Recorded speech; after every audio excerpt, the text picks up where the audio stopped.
Muy bien.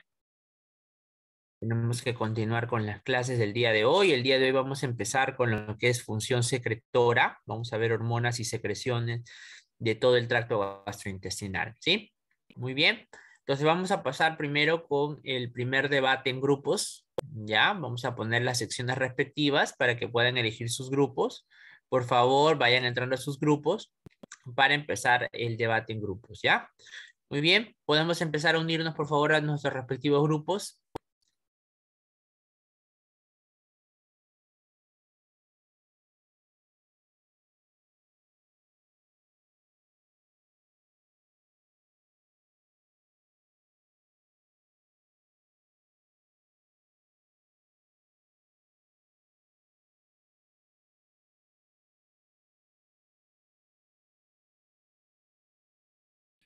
A ver, chicos, vayan entrando, por favor, a sus grupos.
Bien, a ver, tenemos voluntarios. Vamos a empezar con la primera pregunta. A ver, la doctora Vázquez. Sí, profesor. Bueno, en este caso, el sistema nervioso entérico se va a encargar de poder regular lo que son las funciones gastrointestinales. Entre ellas va a estar la movilidad, la secreción, está la ingesta, bueno, la absorción, el metabolismo y todos estos procesos para la que es la digestión de los alimentos. Aparte también que este se va a originar de lo que son células de la cresta neural que se van a dividir en dos ramos, que va a ser, estos ramos van a ser el plexo submucoso de Meissner y el mientérico de Auerbach, que se va a encargar de todo este movimiento gastrointestinal, ¿no? Aparte también que dentro de sus funciones está como ya mencioné, el movimiento del tracto gastrointestinal, también controla la secreción del ácido gástrico, regula el movimiento y los fluidos del epitelio, también la absorción de los nutrientes, controla lo que es el sistema endocrino intestinal y también el sistema inmunitario. Bien, correcto, muy bien. Y la siguiente pregunta es, ¿cuál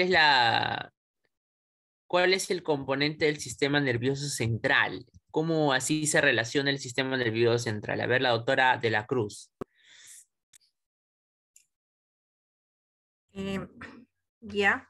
El sistema nervioso central con el tubo digestivo tienen una relación. Esta relación es considerada una conexión bidireccional y se va por dos medios. Las vías nerviosas simpáticas, dada por los nervios esplácnico, esplácnico, y las vías nerviosas parasimpáticas, dada por los nervios vagos, que es un sistema nervioso autónomo.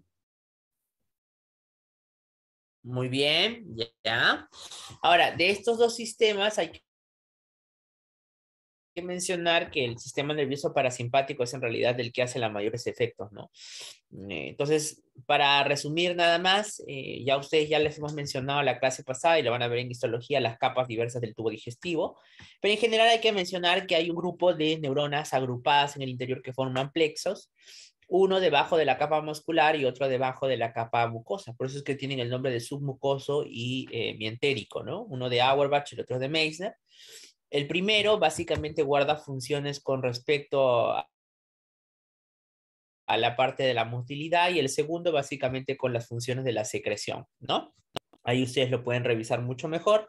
De tal manera que este capítulo que vamos a ver básicamente tiene que ver con las funciones del el plexo de Meissner, ¿no? Que básicamente aumenta las secreciones, ¿no? Ahora, el sistema nervioso simpático y parasimpático lo que es inhibir o estimular las acciones de estos dos plexos, ¿no? Aumentan o disminuyen de acuerdo a los requerimientos de el individuo. Ahora, ciertamente el sistema nervioso parasimpático en realidad está prácticamente actuando todo el tiempo sobre estos plexos, ¿no? Porque es el que es el encargado de aumentar las secreciones o la motilidad gastrointestinal, ¿sí? Así que eso es muy, muy importante conocer. Cuando hablamos de las glándulas secretoras hay que entender que hay todo un grupo de glándulas que son capaces de segregar desde enzimas hasta líquido con osmolaridad diferente, es decir, con electrolitos diversos y variados que vamos a ver cómo varía a lo largo de cada tracto gastrointestinal.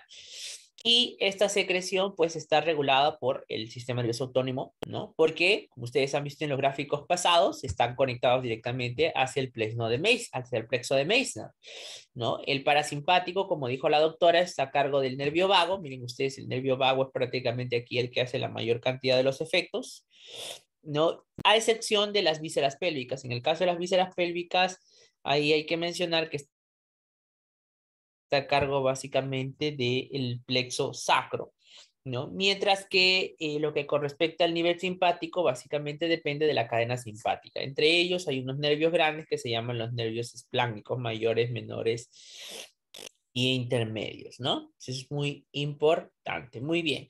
La siguiente pregunta de debate en grupos. Mira, quiero que vean acá nada más antes de pasar a eso, cómo varía la cantidad de secreción.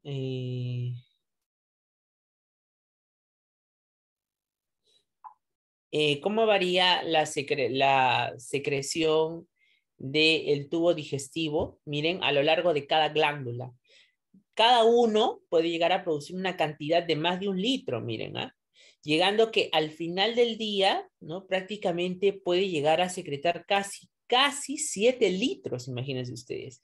Y la secreción de cada una de las glándulas que se produce el tubo digestivo varía ampliamente en pH, desde rangos muy ácidos hasta rangos muy básicos. Y eso lo vamos a ver a lo largo de esta clase. Muy bien, la siguiente pregunta de debate en grupos tiene que ver con las primeras glándulas de secreción que tienen que ver con las glándulas secretoras del tracto gastrointestinal alto, es decir, eh, con el, con la saliva, ¿sí? Muy bien, entonces empezamos nuestro debate en grupos. Vayan entrando por favor a sus grupos para poder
Bien, a ver, empecemos con la primera pregunta. A ver, el doctor Conde que nos diga la primera pregunta. ¿Cómo se sintetiza la saliva y cuáles son sus componentes? Sí se me escucha, ¿no? Buenas tardes, Perfecto. doctor. Bueno, es la saliva se sintetiza en sí em, debido em, a a una que existe una enzima, claramente, una enzima que es una molécula que interviene en las reacciones químicas que ocurren dentro de la célula, que se denomina la alfa amilasa. Es la encargada de desdoblar o romper el almidón y de otros polisacáridos ingeridos en la dieta, hasta producir moléculas más pequeñas como la glucosa. Y en el otro, que es la parte de las composiciones de la saliva está compuesta por 95 o 98% de agua y además de minerales, electrolitos, hormonas, enzimas, inmunoglobulinas, citoquinas y otros componentes.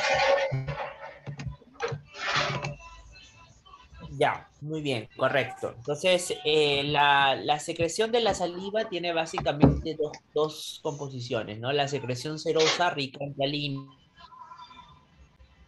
que tiene la alfa amilasa, y además tiene a la secreción mucosa, que es abundante, ¿no? A ver, micrófono, por favor.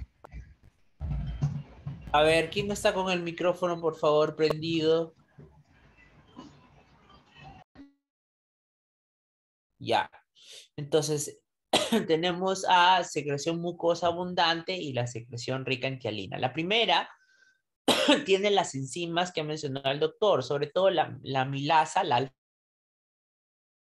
milasa, y aparte también tenemos una lipasa salival, ¿no? Etcétera, que también puede romper en parte algunos enlaces de grasa, pero lo más importante es la alfa milasa, ¿no? Que tiene un componente importante sobre todo en lo que con respecta la digestión de los hidratos de carbono, ¿sí? Hay que recordar que las glándulas que producen la saliva son básicamente la parótida, que es la más grande, las glándulas submaxilares, las glándulas sublinguales y las glándulas linguales en sí, ¿no? Que están a lo largo de la lengua, que son muy, muy, muy pequeñas. Muy bien. La siguiente pregunta es, ¿cuáles son las funciones? Ay, disculpe. ¿Cuáles son las funciones de la saliva? A ver, eso nos va a contestar la doctora de la Cruz. Doctora de la Cruz, te escuchamos. Las funciones de la saliva, ¿no? Sí. Primeramente ayuda a la digestión, al iniciar ayudando al bolo alimenticio, va a lubricar y mantener la humedad de la mucosa, la cavidad bucal y los dientes. También tiene una capacidad amortiguadora de tapón o buffer. También participa formando la película adquirida que va a dar la protección a la cavidad bucal. También tiene una función antibacteriana y también va a controlar la flora, la microbiota oral propia de la boca. Gracias. Ya, ok, correcto. Entonces, miren, ahí tienen varias, ¿no? Ahí la doctora mencionaba algunas: neutralización del reflujo, crecimiento de la mucosa y protección del tracto gástrico, ayuda al habla, porque al humidificar lo que son las vías, la vía oral también genera, pues, que pueda salir con flujo de aire adecuado, ¿no? Facilitación del gusto, inicia la degradación y digestión de los lípidos, etcétera, ¿no? Muy bien, la siguiente pregunta tiene que ver cómo es que se compone la saliva y cómo va cambiando su composición la de la saliva y qué células dependen de ella. A ver, ¿algún voluntario? ¿Algún voluntario nos quiere hablar acerca de las células acinares y ductales y cómo estas cambian la composición de la saliva? ¿Nadie? Bueno, llamamos entonces. Grupo número 2. Yo puedo. Ah, bueno, yo soy grupo número 2. A ver. Ya, bueno, las células acinares, bueno, van a ser las células que pues van a producir una saliva inicial. Bueno, que es una característica que puede tener la saliva inicial es que es isotónica, o sea que va a tener casi la misma composición electrolítica de que el plasma y pues va a estar compuesta por enzimas, iones, agua y moco, ¿no? Después las células ductales son las que van a modificar ya para que asegure una saliva ya, para que pueda degradar a los almidones, eso de ahí. O sea, las células ductales van a modificar esa saliva inicial a la saliva final. Ya, ¿y cómo cambia la composición de la saliva a lo largo que pasa de las células ductales a las células acinares?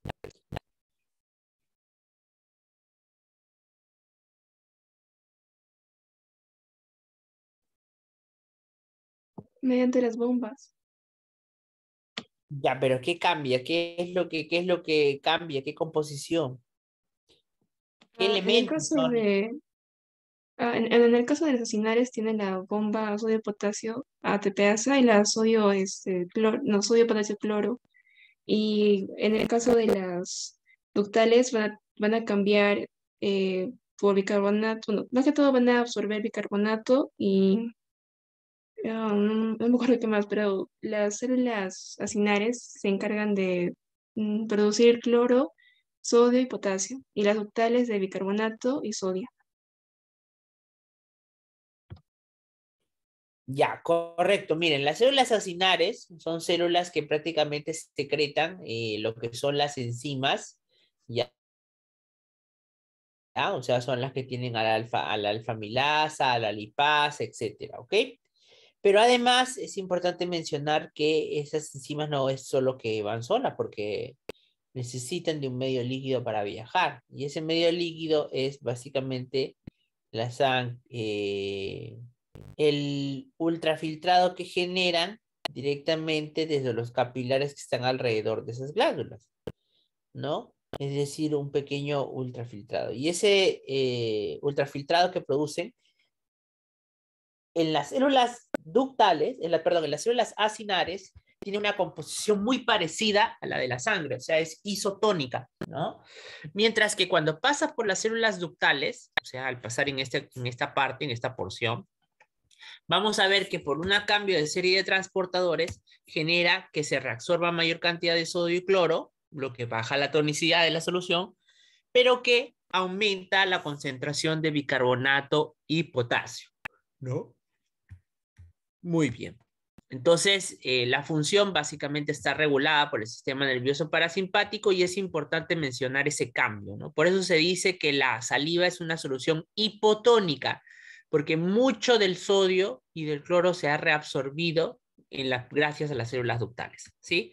Muy bien. La siguiente que vamos a ver y vamos a hablar es acerca del estómago.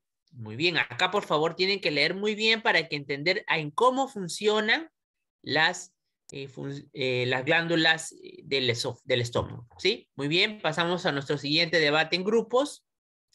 Vayan entrando, por favor, chicos.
Bien, a ver, vamos a empezar. Voluntarios. Primero, el doctor Garay nos va a decir cuál es la diferencia entre las glándulas, ¿ah? Glándulas y no células, glándulas oxínticas y pilóricas. ¿Quiénes lo componen? A ver.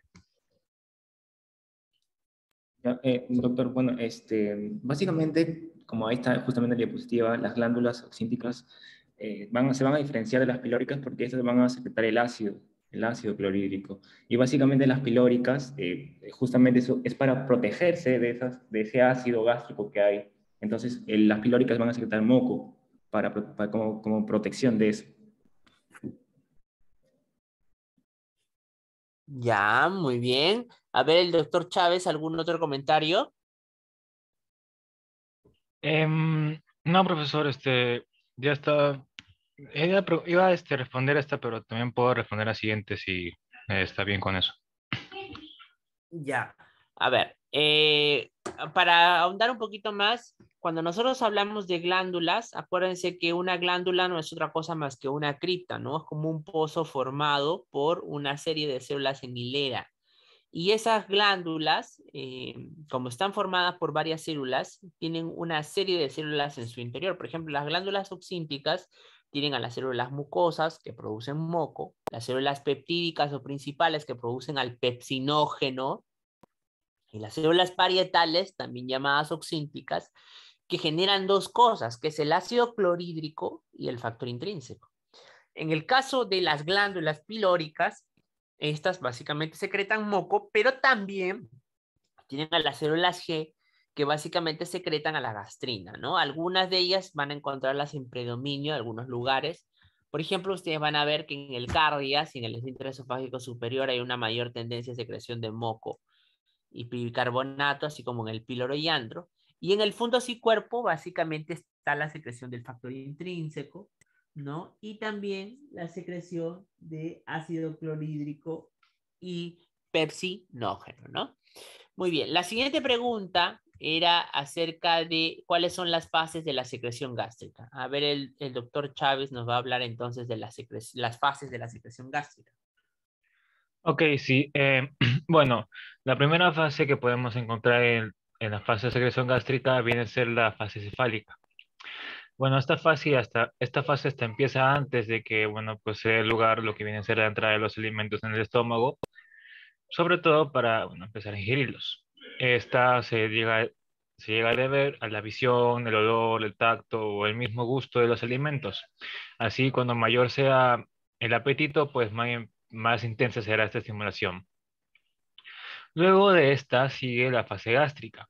Esta es cuando los alimentos penetran pues en el estómago, excitando de esta forma pues los reflejos vagovagales largos que desde el estómago van al encéfalo y de nuevo vuelven al estómago, los reflejos entéricos locales y el mecanismo de la gastrina. Así pues el conjunto de estos reflejos pues hace de que esto se estimule por varias horas. Y bueno, de ahí tenemos como último la fase intestinal, que es la presencia de los alimentos en la parte proximal del intestino delgado, en especial, bueno, en la parte del duodeno. Esto induce pues la secreción de pequeñas cantidades de jugo gástrico, probablemente en parte debida a las pequeñas cantidades de gastrina liberadas por la mucosa duodenal. Y bueno, esta secreción supone aproximadamente el 10% de la respuesta ácida a una comida.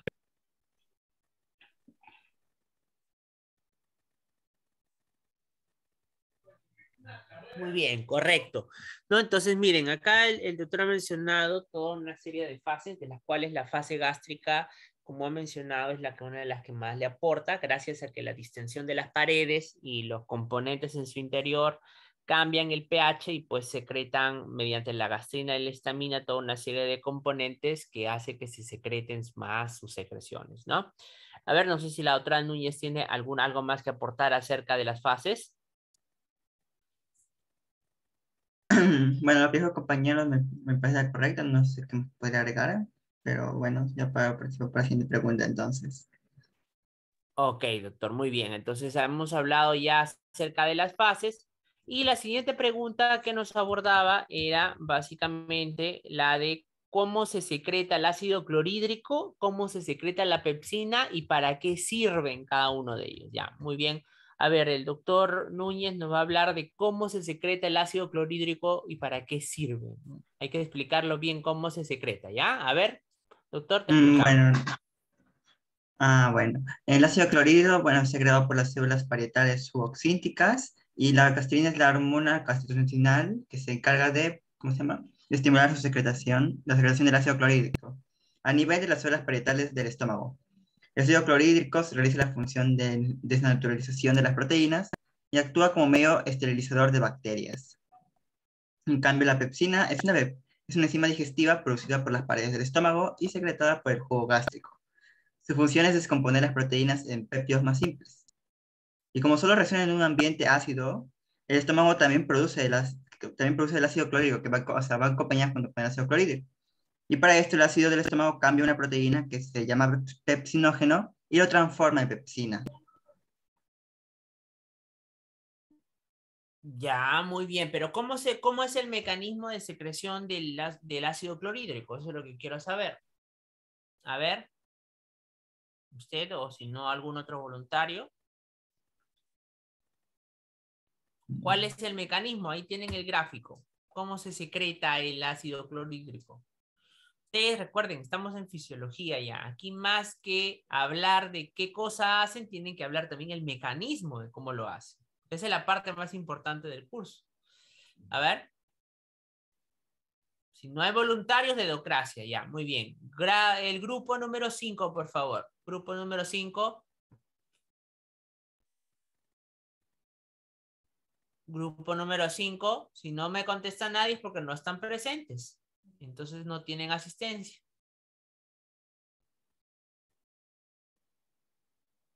Yo lo puedo decir más o menos, Ya, pero muy bien. ya. A ver. Ay, ¿cómo me puedo explicar?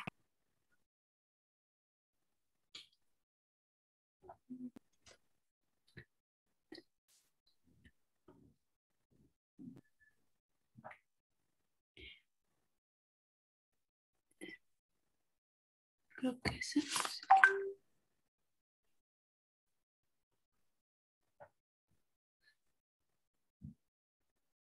Ya.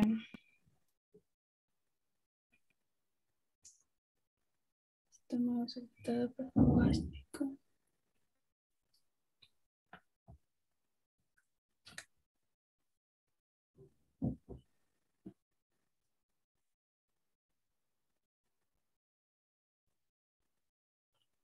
Ya.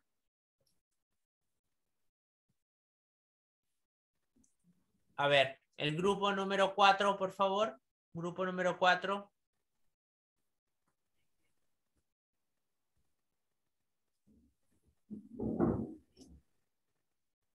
El grupo número 4, ¿no está? Doctor, ¿No hay nadie? grupo número 4. Ya, a ver, doctora, te escuchamos. Ya. Bueno, según lo que he entendido, el ácido clorhídrico va a ser secretado por las células parietales suboxínticas, pero este ácido, al ser secretado, va a ser secretario hacia el medio del lumen gástrico. Esto va a activar los protones que existen y que se van a hallar en la membrana canalicular. Y va a haber una intervención de las proteínas fosforiladas.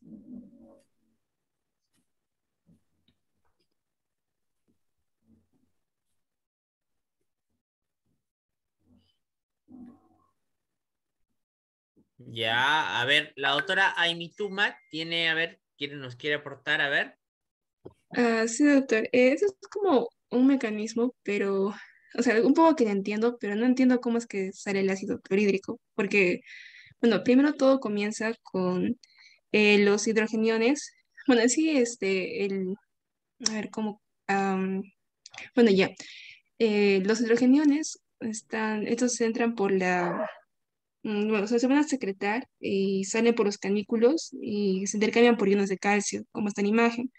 Pero también los iones de sodio y calcio TPasa se quedan dentro de la célula y van otra vez hacia los canículos. Es como un intercambio.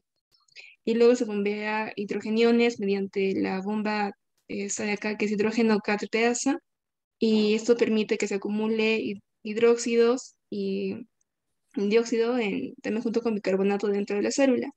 Y el bicarbonato, como se ve, sale al líquido extracelular, pero va a salir solamente si entra iones de cloro.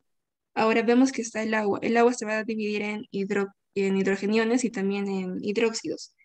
Y bueno, en sí, ¿qué pasa con los hidrogeniones? Salen, pero acá es importante porque el agua sale por ósmosis y justo cuando se crea los hidróxidos van a formar dentro de la célula dióxido de carbono y este dióxido de carbono va a complementar al bicarbonato de sodio y el bicarbonato de sodio a salir al fluido, bueno, al lugar extracelular, es donde ahí recién se puede hacer el mecanismo de cloro.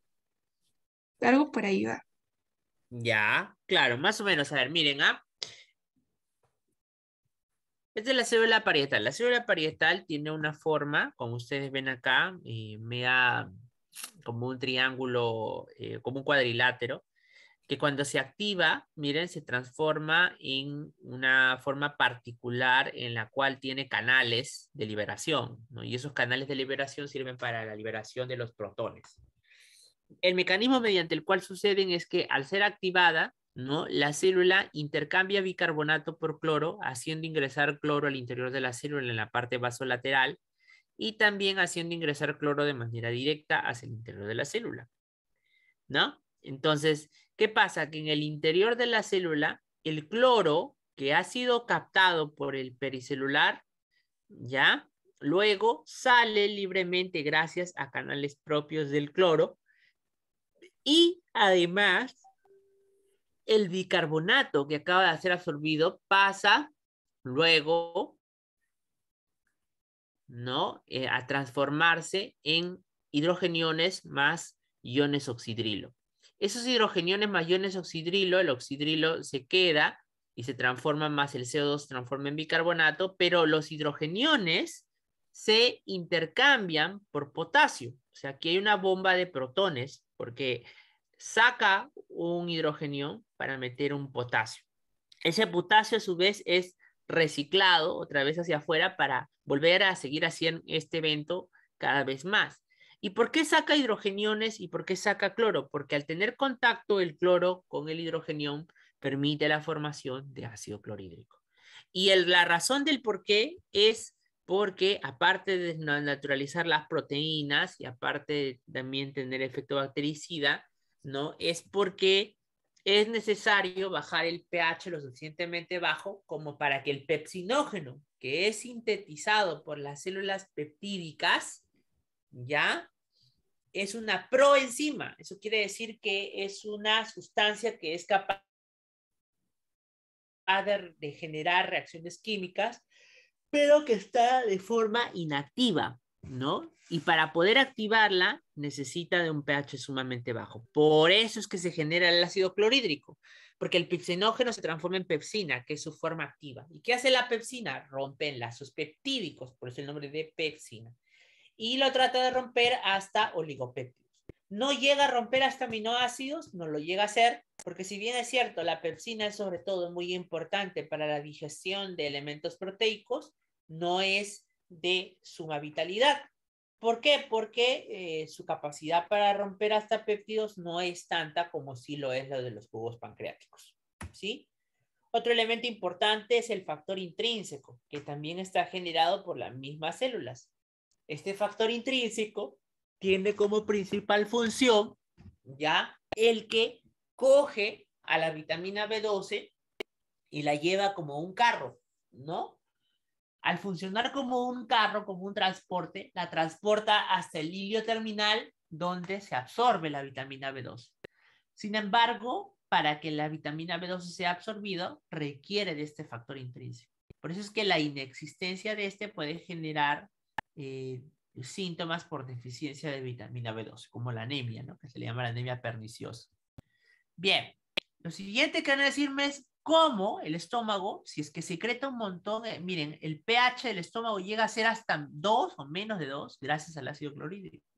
Sin embargo, las células es imposible que puedan vivir a ese pH. Entonces la pregunta es, ¿cómo es que nuestro estómago no se digiere en pedazos si es que está tan bajo el pH, ¿no? Entonces, eso nos van a contestar en la siguiente debate en grupos. ¿Y qué es la gastritis? Rápidamente, ¿sí? Muy bien, entren a sus grupos, por favor.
Muy bien, a ver, ¿quién nos quiere responder la pregunta, la primera?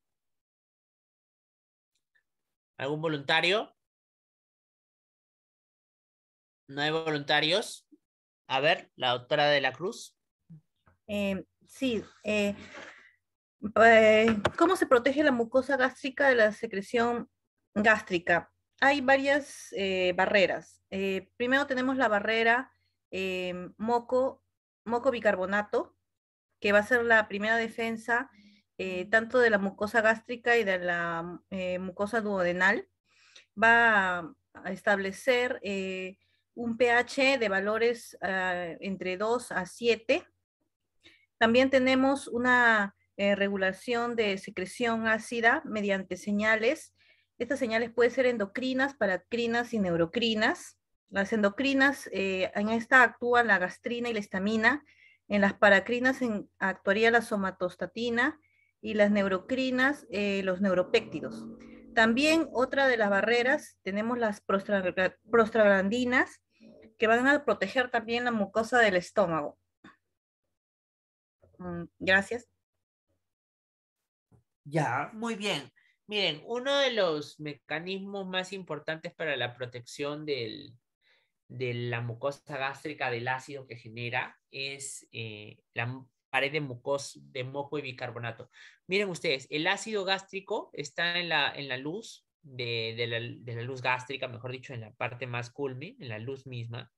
Y entre esta y las células que producen las secreciones hay toda una barrera de moco y de bicarbonato que, dicho sea de paso, protege y evita que el ácido que está aquí en esta superficie pueda dañar a las células que la han producido. Entonces, los procesos como la gastritis, lo que hacen es, mediante una infección por Helicobacter pylori, por acciones de enzimas como la ureasa, etcétera, degradan la pared de moco o disminuyen la producción de la pared de moco, ¿no? Y hacen que el ácido tenga mayor contacto hacia la mucosa y generará pues el eritema, la lesión, que en algún momento grave puede inclusive provocar hasta la laceración y la úlcera, ¿no?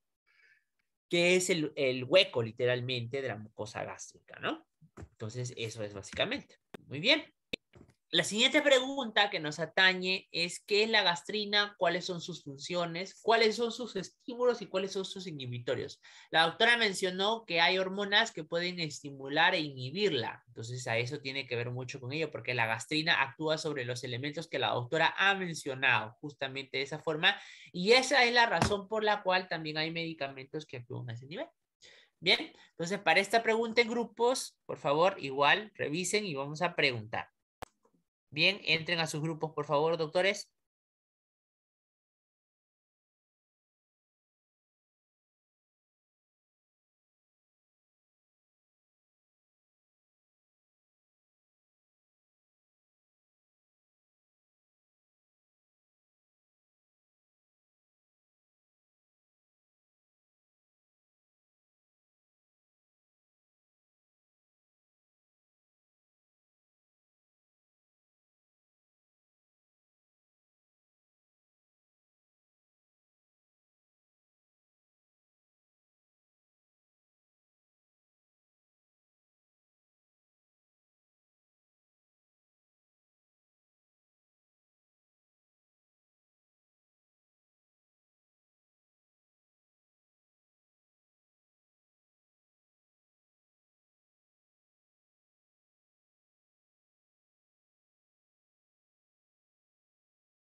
Muy bien. A ver, voluntarios para la pregunta. ¿Cómo se regula la secreción de gastrina? ¿Cuáles son sus funciones? ¿Qué es la gastrina? A ver, voluntarios. Muy bien. A ver, la autora Guinaga. Sí, sí, doctor. La regulación de la gastrina se da por dos factores, los factores estimulantes y los factores inhibidores. Los factores estimulantes se da por la presencia del alimento en el estómago, la estimulación vagal, la distensión del estómago y el nivel de pH intragástrico mayor a 3. Los factores inhibidores se dan a nivel de pH intragástrico menor a 3 y la somatostalina. ¿Qué funciones tiene la gastrina? Tiene tres funciones. Una que es la secreción de ácido. En esta la gastrina, histamina y aceticolina se coordinan actuando sobre sus receptores. En la célula parietal se da la activación de la bomba de intercambio de hidrógeno sobre potasio y el ATP pasa. En el cambio extracelular se produce la salida de hidrogeniones y la entrada de iones de potasio formándose en el medio extracelular. Otra función es la acción trófica. La gastrina favorece la hiperplasia de las células de la mucosa oxíntica, en especial sobre las células parietales y las células SL. La tercera función es la secreción pancreática. En esta, la gastrina regula la secreción de las páncreas en tres fases: la fase cefálica, la fase gástrica y la fase intestinal, en las cuales regula contenido el jugo gástrico. Gracias. Muy bien. El doctor Garay, a ver, ¿tiene algo más que intervenir? Bueno, con la relación a la segunda pregunta, mira, doctor. Ok. ¿Sí? ¿Lo digo? Sí, claro. Bueno, la segunda pregunta hablaba sobre la función de la gastrina, creo. Bueno, la gastrina básicamente es un péptido de cadena lineal con 17 aminoácidos que está segregada por las células G. Bueno, una de las funciones de la gastrina va a ser que va a promover la secreción de iones de hidrógeno, o sea, es decir, que va a aumentar la secreción de iones de hidrógeno gástricos y también va a estimular el crecimiento de la mucosa gástrica. Muy bien, correcto. Entonces, bien, lo han mencionado bastante bien los factores inhibidores y estimuladores. Este gráfico creo que resume muy bien todo cómo sucede. Mire, la gastrina es probablemente una de las hormonas más importantes para el aumento tanto de la secreción de ácido clorhídrico como de pepsina, o sea, tanto de la enzima que digiere las proteínas como también el ambiente ácido. ¿Quiénes generan a la pepsina? Las células G, ¿no? Las células G que liberan a la sangre la gastrina, y la gastrina actúa sobre el estómago en las células enterocromáfines que generan histamina, y la histamina, como hemos visto en esta gráfica anterior, es uno de los componentes que hace y que promueve el aumento de la actividad de la bomba de protones, así como la acetilcolina también, de la misma forma, ¿no? Etcétera. ¿Y quiénes son los factores que le inhiben? La somatostatina, que es una hormona, las prostaglandinas, y sobre todo las prostaglandinas E2, que son las que ejercen el efecto inhibitorio sobre la acidez gástrica, y en este caso sobre la producción de bomba de protones. Entonces, la gastrina no solamente actúa directamente en la célula principal, sino que también genera que cree mayor promovedores de esa acidez, como la histamina. Y además también, pues, esta promueve a que la acetilcolina haga sus efectos sobre la célula enterocromáfila. ¿Quién le hace el pare? La somatostatina mediante las células D, que inhiben a la célula G para que ésta cree menor cantidad de gastrina, ¿no? Eso es básicamente eso, ¿no? Muy bien, y por eso es que en la gastritis pues hay una serie de eventos importantes que hay que conocer. Por ejemplo, utilizamos a sustancias que bloquean a los receptores de histamina H2, ¿no? Como por ejemplo, hay una medicina que la damos mucho a veces por la noche, que viene de 300 miligramos. ¿Cómo se llama? Ranitidina. Ranitidina. La ranitidina bloquea, por ejemplo, el receptor H2 y ahí tienes tú un bloqueo. Actuamos, por ejemplo, también en farmacología inhibiendo a la misma bomba. ¿Qué fármaco inhibe la misma bomba de protones? El o Omeprazol o el el esomeprazol. omeprazol. ¿El El esomeprazol omeprazol también? ¿O solo también. el omeprazol? No, el omeprazol, esomeprazol, pantoprazol, ¿no? Todos ellos Ok. son simplemente La hermanos misma de una misma familia. familia. Ajá. Exacto.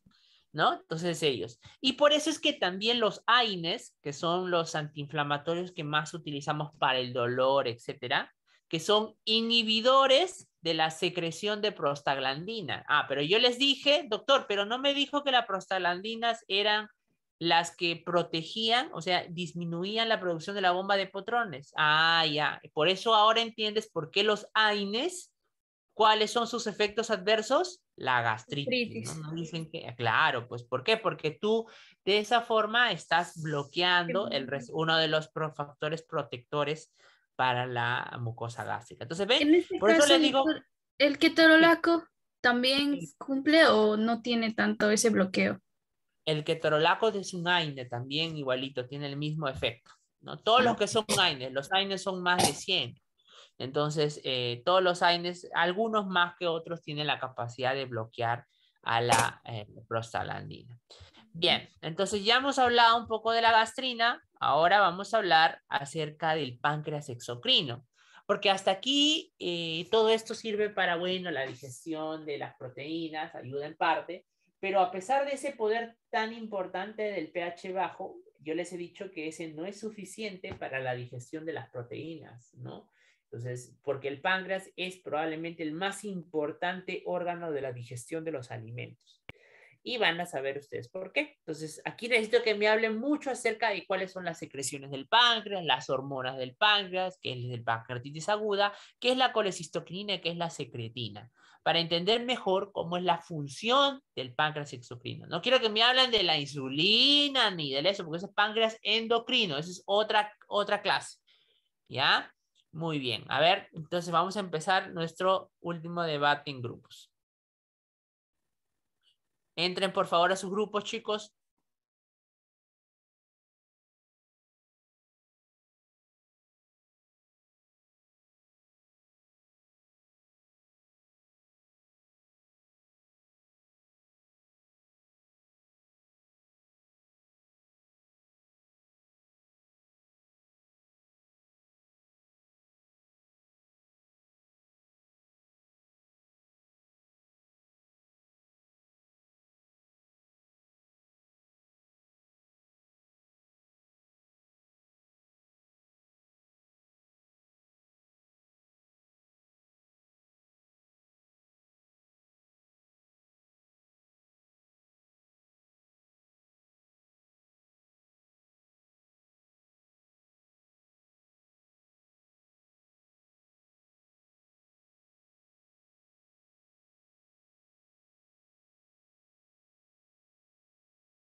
Bien, a ver, chicos, la primera pregunta, a ver, algún voluntario, ¿cuáles son las funciones del páncreas exocrino? Muy bien, a ver, la doctora Valdés, la primera pregunta. Vázquez, profesor. Ah, perdón, la doctora Vázquez, Vázquez, disculpe. ya. Bueno, en cuanto al páncreas exocrino, se va a encargar de producir y liberar, en este caso al duodeno, enzimas, ¿no? A través de los acinos glandulares. Estas enzimas van a intervenir en lo que es la digestión y van a ayudar a descomponer los carbohidratos, las grasas, las proteínas. Pueden ser enzimas de amilasa, que descomponen el almidón, la proteasa en proteína, la lipasa en grasas. Y lo que van a hacer es que estas enzimas van a bajar por el conducto pancreático y van a llegar a lo que es el conducto colédoco y aquí se van a activar para luego poder entrar, perdón, ya tienen que llegar hasta el duodeno y en esta parte se van a activar. Y ahí, ahí se va a producir lo que es la descomposición. Ya, muy bien. Entonces, dentro de las... Perdón, disculpen un momentito, perdón, chicos.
Ya, perdón, como les decía, entonces, bueno, las funciones secretoras del páncreas básicamente van en la producción de enzimas, ¿no? Como bien lo han mencionado.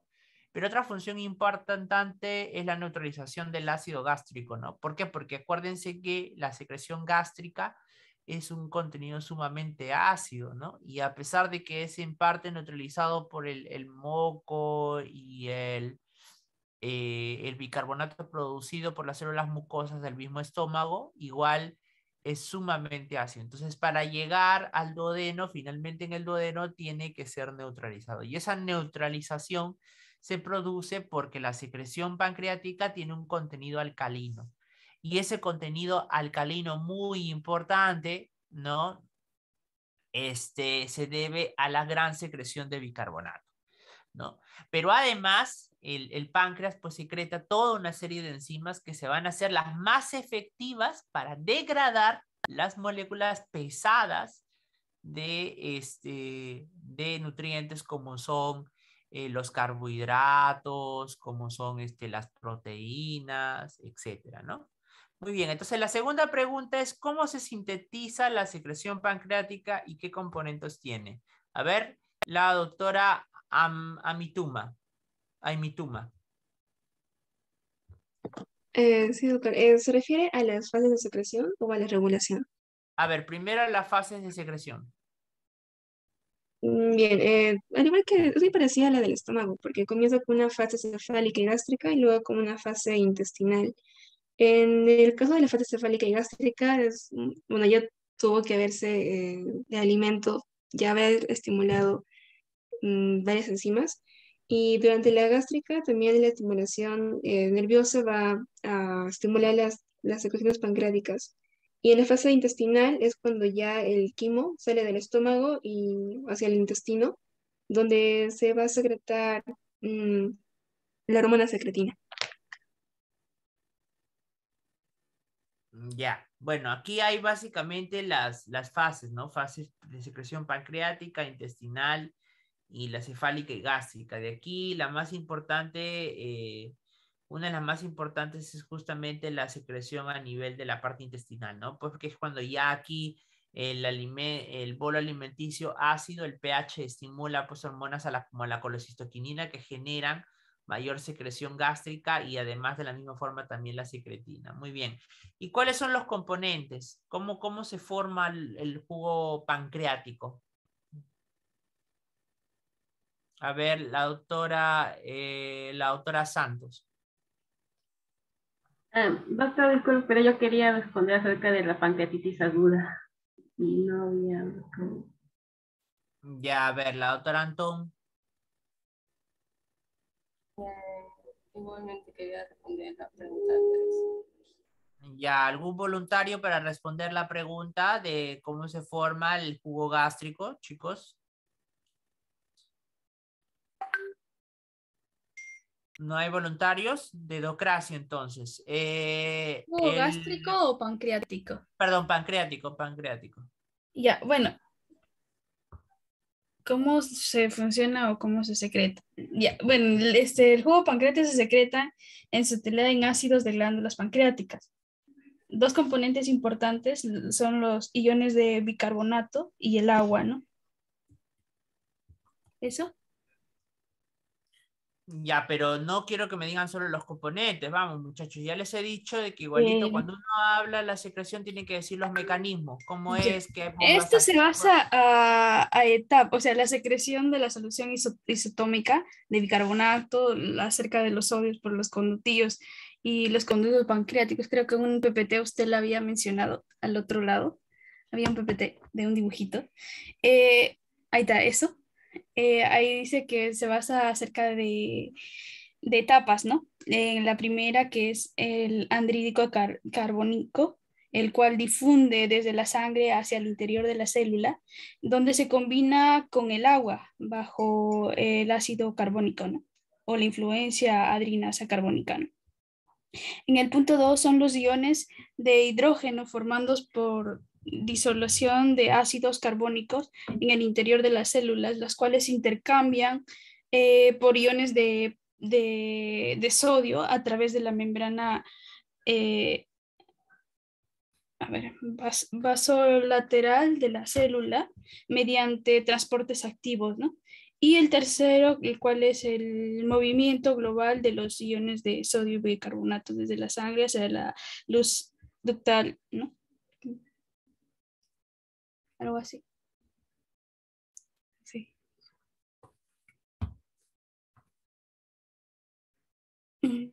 Es pancreática, es gástrica. Ya, a ver.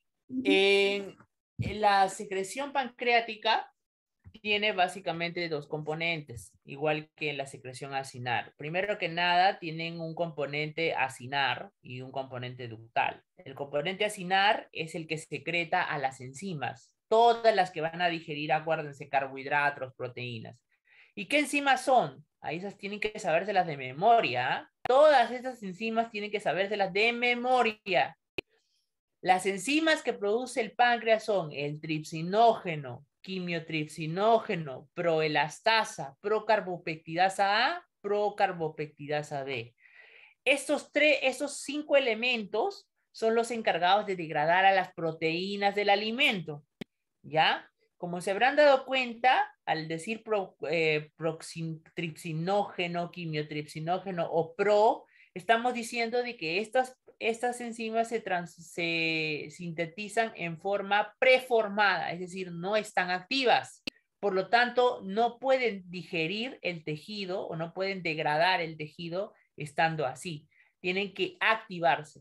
Y la forma en la que se activan es gracias al tripsinógeno, porque el tripsinógeno cuando toca la mucosa duodenal se encuentra con una enzima que está presente en la mucosa duodenal que se llama la enteroquinasa.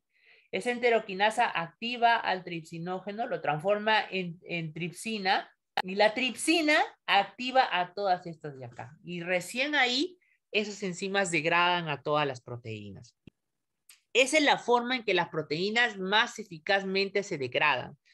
¿El estómago ayuda? Ayuda. ¿El pepsinógeno ayuda? Sí, es cierto, ayuda, pero no es vital. Porque sin la acción de estas enzimas, las proteínas no se pueden degradar y no se puede dar la absorción que hemos visto la clase pasada. ¿Qué otra enzima tenemos? Tenemos a la amilasa pancreática, que es la amilasa más efectiva de nuestro cuerpo. Ni la amilasa gástrica ni la amilasa salival son tan efectivas para romper enlaces de hidratos de carbono como lo es la amilasa pancreática. Las lipasas. La fosfolipasa 2, la esterasa que rompe las moléculas de colesterol, la fosfolipasa A que rompe los fosfolípidos, la lipasa que rompe los enlaces de triglicéridos, etcétera, ¿no? Esa también es muy importante. Las nucleasas que rompen moléculas de ácidos nucleicos. Cuando ustedes comen carne, están comiendo también núcleos celulares que tienen en su interior DNA, RNA. Necesitan romper ácidos nucleicos. Entonces tienen a la desoxirribonucleasa y a la ribonucleasa. Tienen factores regulatorios que inhiben a la acción de las mismas enzimas. Por ejemplo, la procolipasa, los inhibidores de la tripsina, el péptido monitor, etc. Entonces, todas esas enzimas están secretadas por las células acinares en el primer tramo de la producción del ducto del jugo pancreático. Y otra característica es que lo secretan con un ultrafiltrado, o sea, con agua de plasma más finalmente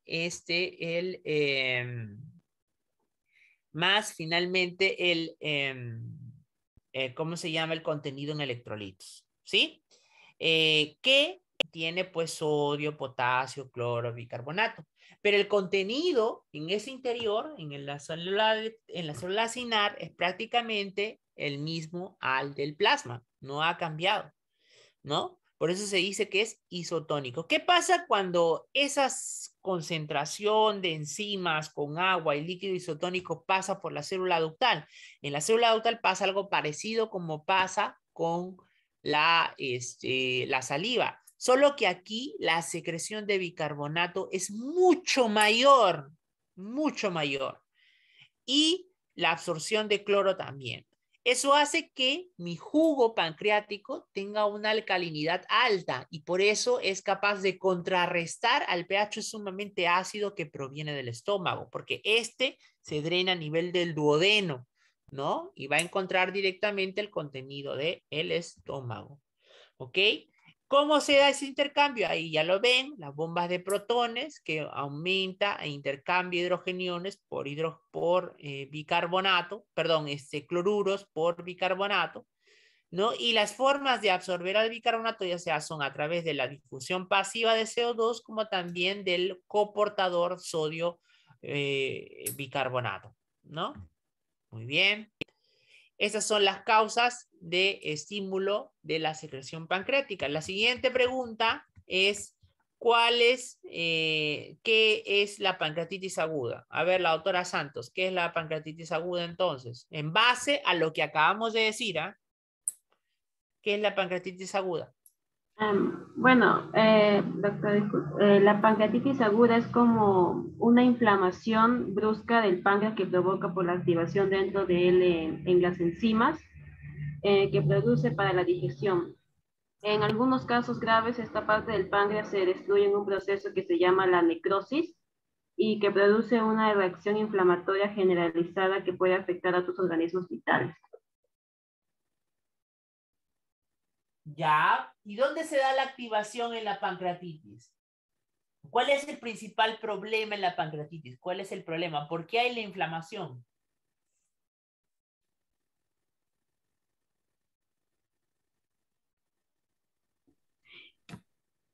Por la milasa, si es que sí. ¿Ah? Las enzimas tienen que ser liberadas en el duodeno, pero en este caso se liberan en el mismo páncreas y dañan todo ese tejido. Ya. A ver, ustedes pueden tener las enzimas en el páncreas y no habría problema. El problema con la pancreatitis, doctores, es que la activación se da antes de tiempo en un lugar en donde no tiene que estar. Cuando ¿Dónde se empieza la activación de las en los peptidasas? conductos. En los ¿En conductos. dónde? Cuando ¿Qué hay evento es el que activa a... A ver, ¿cuál les he dicho que es la enzima que activa a todas las demás acá? La secretina. No. ¿Cuál de las enzimas del cuadro que yo les he mostrado es la que la activa a milasa. todas las demás? Tampoco. La milasa rompe carbohidratos. ¿Cuál les dije que es? Ya ves si se han olvidado. Espera. Tripsinógeno. El tripsinógeno. El tripsinógeno. El tripsinógeno se activa para poder activar a las demás, a la quimiotripsina, a la prolactasa, a la procarbeptidasa. Entonces, pregunta, ¿quién les dije yo que activa normalmente a la tripsina? Al tripsinógeno. Y la convierte en tripsina. ¿Quién era? Les dije, ¿qué enzima lo convierte? La La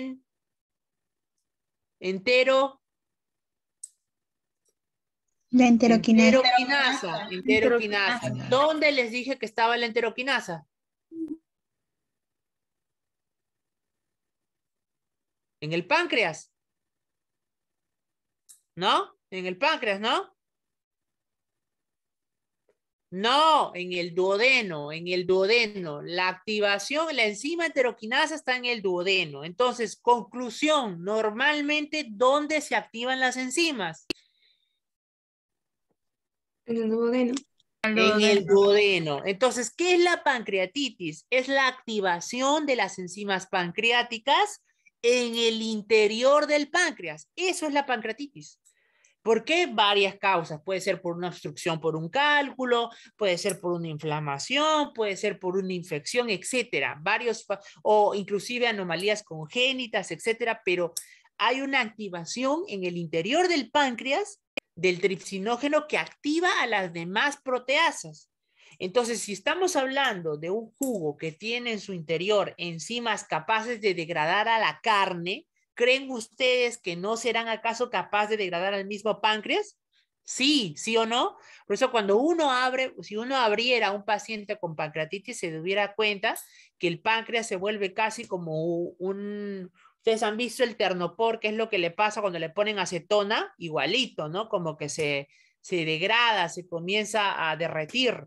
Es exactamente por eso, porque son enzimas que degradan el tejido. Por eso es. ¿Ya? Eso es a buena cuenta lo que pasa en la pancreatitis. Por eso la pancreatitis puede llegar a ser tan severa que puede provocar la muerte en 48 horas.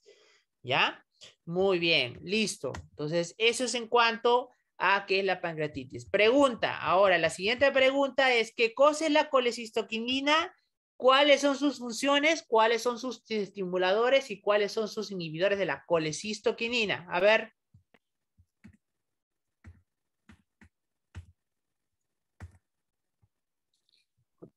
A ver, la autora Ayutuma. Sí. Bueno, primero que ambos pues, van a ser secretados por la mucosa, pero varían de lugar. Cuando el alimento está como que entrando, recién en las primeras porciones del ayuno, la colecistoquinina estimula la secreción de enzimas grandes para que puedan degradarle. Ahora, una vez que está ácida, comienza el recorrido y ya por la parte final yeyunal, como está muy ácida, la secretina dice, no, está muy elevado, hay que hacerlo un poco más básico. Y ahí es donde ellos estimulan el bicarbonato, que tiene como función bajar los niveles ácidos. Ya, la colecistoquinina es una hormona que está sintetizada por el epitelio ya del duodeno también, ¿no? Esta colecistoquinina tiene varias funciones, pero una de ellas, miren ustedes, está la contracción de la vesícula biliar, al aumento de la secreción del jugo pancreático, el aumento de la secreción de secretina, inhibe el vaciamiento gástrico, aumenta la secreción de enteroquinasa, que además es la que activa las demás enzimas, ¿se acuerdan? Aumenta la contracción del píloro para que el alimento no regrese al estómago. Aumenta la motilidad intestinal, aumenta el glucagón, bloquea a la misma gastrina. Miren ustedes. Esa colecistoquinina tiene acciones sobre todo en las acciones de las células secretoras, ¿no? De las células acinares.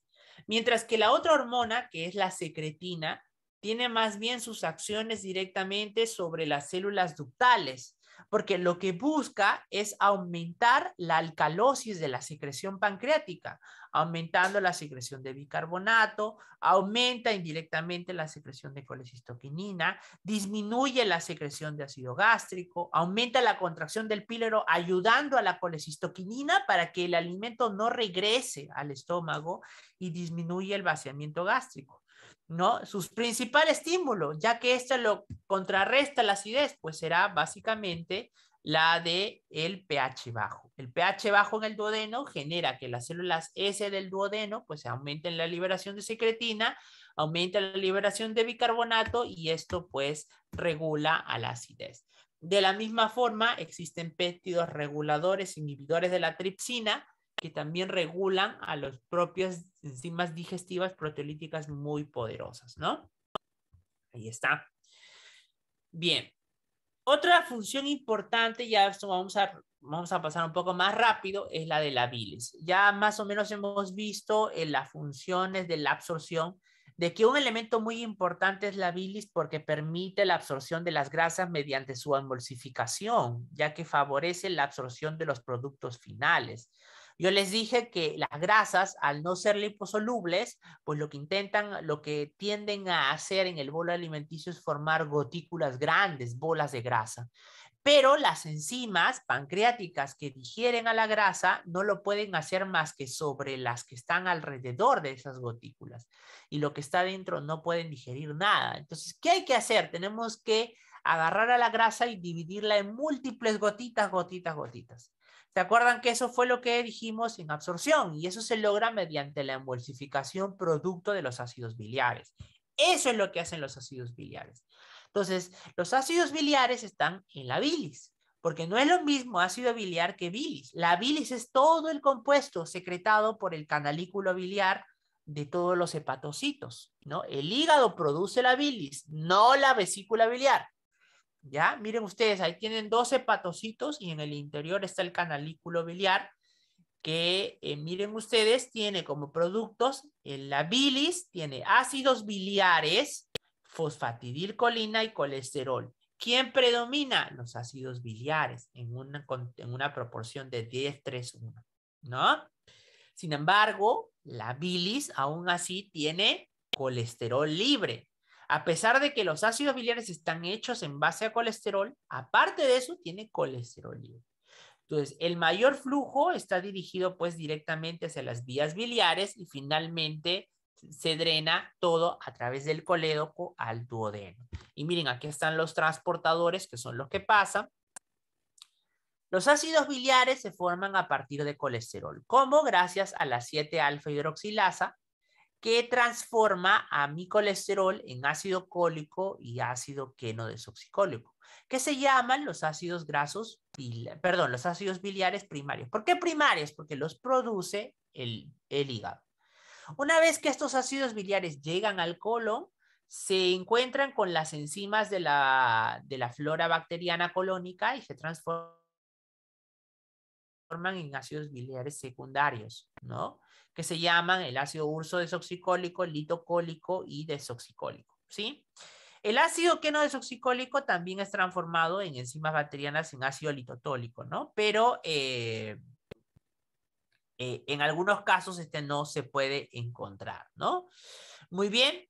Ahora, ¿a qué le llamamos los ácidos biliares conjugados? Cuando a este le agregamos en un enlace indirecto a través de un aminoácido, ya sea la glicina o la taurina, que pueden ser prácticamente otra vez recabados por el ilion distal y terminal, retenidos, esos ácidos biliares producidos por el páncreas, perdón, por el hígado, y que tiene como función el emulsificar a las grasas. Y eso genera algo que se llama la circulación enterohepática, en la cual el hígado produce ácidos biliares, llegan a la luz intestinal y luego son absorbidos en su gran mayoría para ser reciclados. Están circulando y circulando. ¿Eso cómo se llama? La circulación enterohepática. Además hay un ciclo de recambio porque los enterocitos producen nuevos ácidos biliares y además pues lo que hay es que una pequeña porción de estos ácidos biliares terminan en las heces a manera de deposiciones, ¿no? A manera de deposiciones. ¿Sí?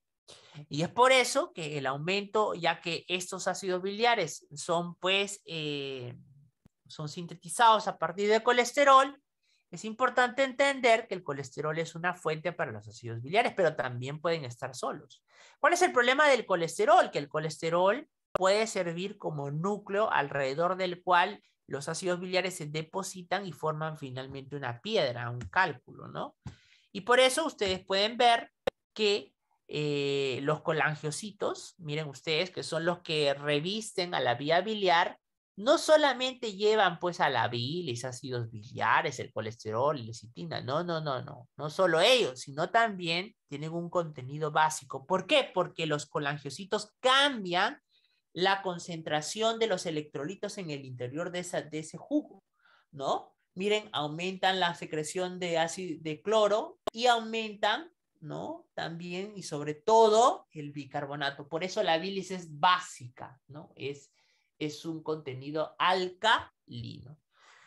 Y doctor, entonces, ¿para qué se sirve la vesícula? Pues la vesícula sirve para almacenar la bilis, pero más que para almacenarla, sirve para concentrarla, porque la bilis concentrada tiene una composición diferente. ¿Qué es lo que hace el epitelio de la vesícula? Tal y como ven acá, reabsorben sodio y también cloro, de tal manera que la concentración de los compuestos de la bilis, miren ustedes cómo varía.